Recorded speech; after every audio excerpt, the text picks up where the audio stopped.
Good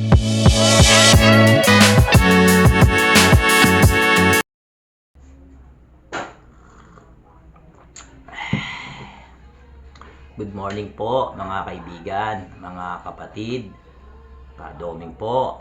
Mag-share po ko sa inyo ng kaalaman tungkol po sa motor. Tara po, puntahan na natin.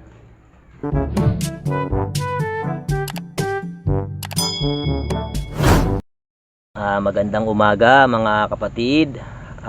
Gusto ko lang pong i-share sa inyo itong ginagawa kong motor. Para kung sakali na mangyari ito sa motor nyo ay meron na kayong idea. Bali ang motor na ito, pagka linagyan mo ng baterya ay umaandar. Pagka inalis mo yung baterya, namamatay. I-share ko sa inyo kung paano yan gagawin. Paandarin na po natin ang motor.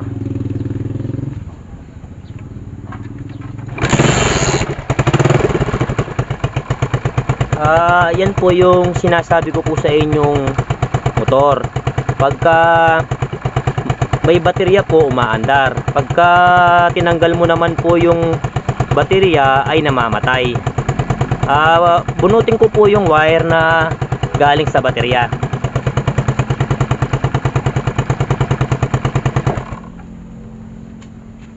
Yan po, na matay po ang motor. Ibig sabihin po, mayroon po tayong problema sa charging, o kung hindi stator to, regulator. Bali ito po, na-test ko na po ito kanina. Hindi ko lang po na-videoan, ikukwento ko na lang po. Kanina po na-testing ko na po ito. Ang sira po nito yung kanyang stator coil. Bali full wave po ito. Meron naman pong linalabas na kuryente o volt, pero mahina o konti. Hindi po naging sapat yung ilinalabas niyang kuryente o volt para yung regulator niya ay gumana ng eksakto. Ibig sabihin, kulang yung supply papuntang regulator. Pero pagka halimbawa naman pinaandar mo siya na may battery, tapos tinaas mo yung RPM niya, tapos tinanggal mo yung battery, hindi na yun mamamatay. Nga lang, pagka paandarin muli, hindi mo siya mapapaandar. Yun ang kanyang Papakita ko sa iyo yung kanyang maliit na bolt galing stator coil. Ipapakita ko lang po sa inyo yung sinasabi ko po sa inyong maliit na bolt o maliit yung supply nya.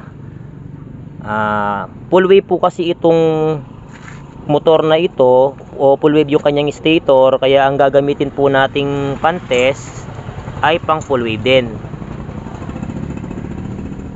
Bali ang isang yung clip po, ilagay po natin dito sa isang wire. Kahit alin po dito ay pwede, kahit magkapalit sila ng pwesto. Eto, pagkunekan natin, kahit magkapalit sila ng pwesto, walang problema, walang polarity. Ito po yung sinasabi ko sa inyong mababa lang yung kanyang bolt na ilinalabas. Kick mo, buddy. Yan o. Yan.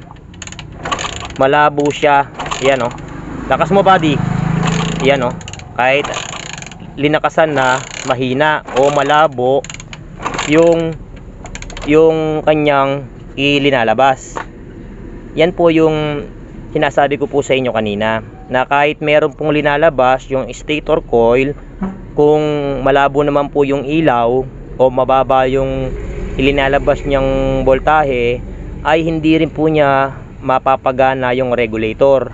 Kahit matino yung regulator, kung yung supply na galing stator ay maliit o konti, ay hindi gagana ng maayos ang regulator. Bali ang gagawin po natin, papalitan na po natin ng bago ang regulator. Nice na.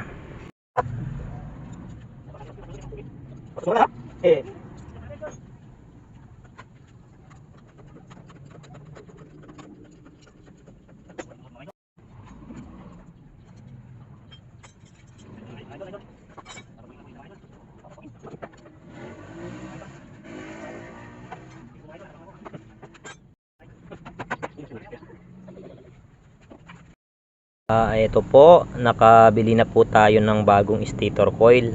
Ilagay na po natin. Ito na po, nailagay ko na po ang stator coil.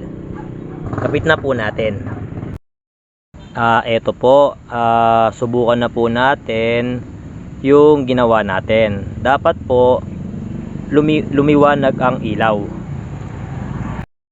Ganun pa rin po, i-connect po natin yung clip dito sa dalawang wire na to. Kahit po magkapalit sila ng pwesto, wala pong problema. Yung kulay pink po, nakakonect na sa negative. Tapos ito pong isang yellow, i-connect po natin dito sa may bakal, yung pantusok.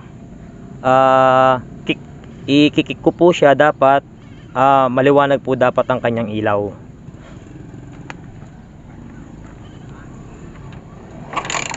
Yun o, napansin niyo po ba? Maliwanag na. Yun o, yun o, yan o. Yan, ayos na po, maliwanag na po ang kanyang ilaw. Ngayon po, subukan na po natin ang ating ginawa. Bali kanina po, may baterya po yan bago mo siya mapaandar. Pag tinanggal mo naman yung baterya, ay namamatay. Ngayon naman, inalis ko na yung baterya. Tingnan natin kung aandar siya.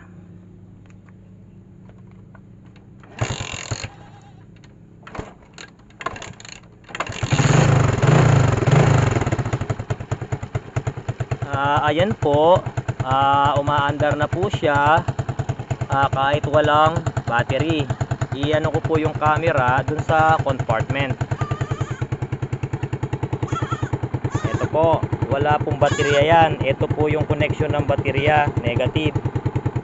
Yan, ito po yung sa positive na connection. Yan, ibig sabihin po okay na po yung ginawa natin. Yung stator lang po talaga ang sira. Okay na po. At kung nagustuhan nyo po yung ginawa ko pong videos, huwag nyo pong kalimutan na mag-subscribe po sa aking YouTube channel, mag-like po at i-share mo na rin. Isa-shoutout ko lang po yung may-ari ng motor. Shoutout po kay Roel Nunggay ng Barangay Takasan, dyan po sa may Makabebe. Salamat po sa panonood.